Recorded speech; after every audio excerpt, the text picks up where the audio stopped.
Pour son dernier discours traditionnel du 31 décembre, le président Issoufou du Niger, parmi les nombreux sujets évoqués, a mis un accent particulier sur les questions sanitaires du pays. Il a à cet effet rappelé les démarches prises par le gouvernement pour introduire le plus rapidement possible un vaccin afin de protéger 47% des populations, précisément des personnes âgées, des personnes présentant des risques de comorbidité, des éléments des forces de défense et de sécurité, des élèves et des enseignants. Selon lui, l'augmentation rapide de nouveaux cas fait craindre une tension au sein des hôpitaux et centres de confinement. La volonté du gouvernement du Niger de mobiliser les moyens pour acquérir des vaccins et déjà l'administrer à 47% de la population est une bonne chose parce que nous sommes dans une situation de crise et plus le temps passe,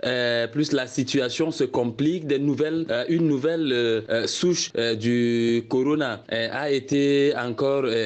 découverte et semblerait, selon les experts,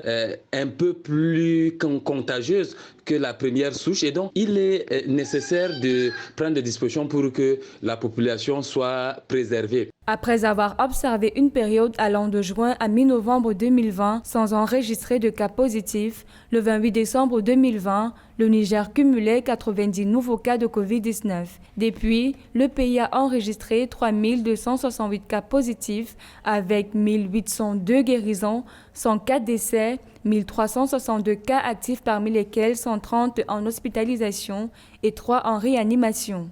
Pour être plus efficace dans la lutte contre le coronavirus, il faut davantage des initiatives à l'échelle continentale. Voyez-vous, nous sommes face à une situation qui traumatise la planète entière et jusque-là,